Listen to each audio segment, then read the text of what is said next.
Imagine waking up to the splintering crack of your front door being crowbarred open at dawn, only to see the neighborhood tyrant herself storming in like she owns your soul. This wasn't some horror flick. It was Saturday morning in sunny suburbia, where HOA Queen Bee Karen Whitaker decided my humble abode was her latest conquest. But oh, the irony.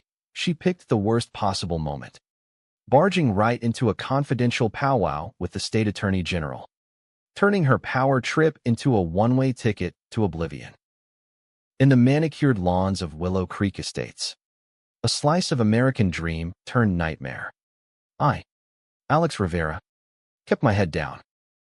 Folks whispered I was the shady newcomer. Rumors Karen spread about my unapproved garden gnomes being code for something sinister.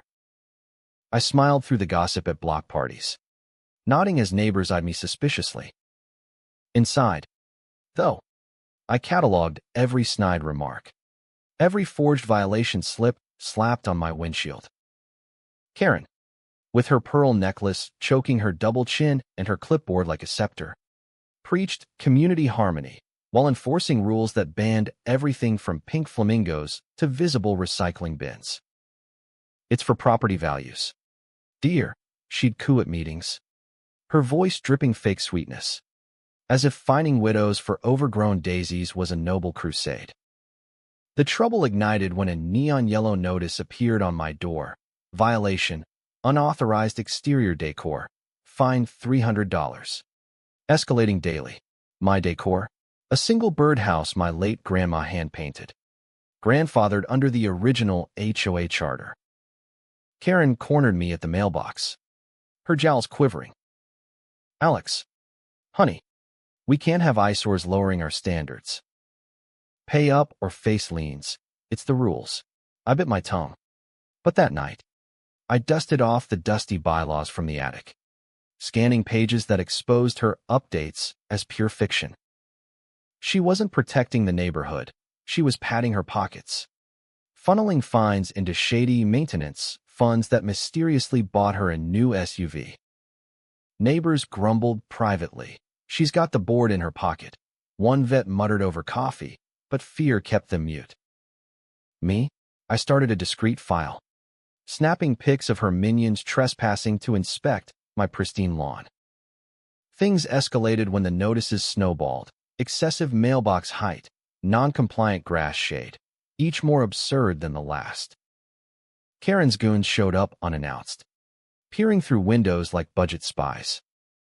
One evening, she waddled up my driveway, huffing, Alex, you're disrupting our perfect little utopia.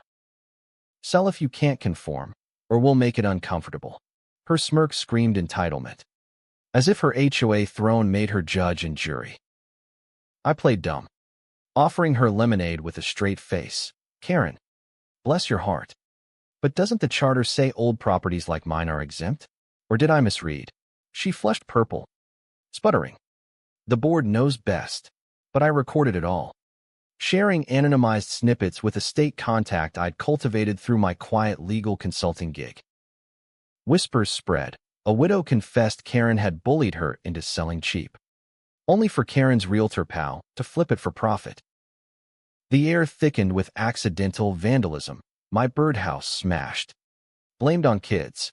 I smiled wider, adding dashcam footage to my dossier, watching her paranoia brew.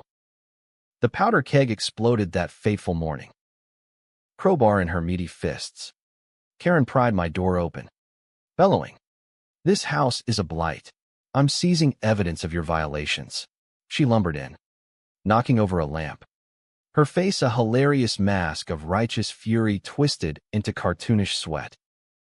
But there, at my kitchen table, sat Attorney General Harlan Brooks, mid-sip of coffee, reviewing my stacked files on HOA embezzlement, fake fines siphoned to offshore accounts, coerced sales benefiting Karen's cronies. Harlan stood, tie straight, voice like velvet thunder. "Ma'am, you've just committed felony burglary in front of a state official. Care to explain your authority?" Karen froze, crowbar clanging to the floor, her bluster deflating like a popped balloon. "But Community standards, she whined. Voice cracking. Harlan's reply was ice. Standards don't include breaking laws. You're done. Neighbors, alerted by the racket, gathered outside, stifling laughs as troopers cuffed her. Her pearls askew. Dignity in tatters. In the aftermath, indictments rained down. Fraud. Racketeering. The works. Karen's empire dissolved in audits revealing her skimming thousands. Her board scattering like roaches. The community breathed free. No more known bans. Real transparency instead. I reclaimed my peace. Birdhouse rebuilt. As property values soared without her tyranny.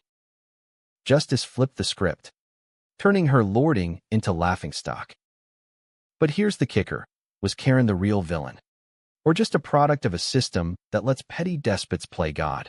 You tell me, right or wrong. Drop your thoughts below. Let's debate who truly owns community.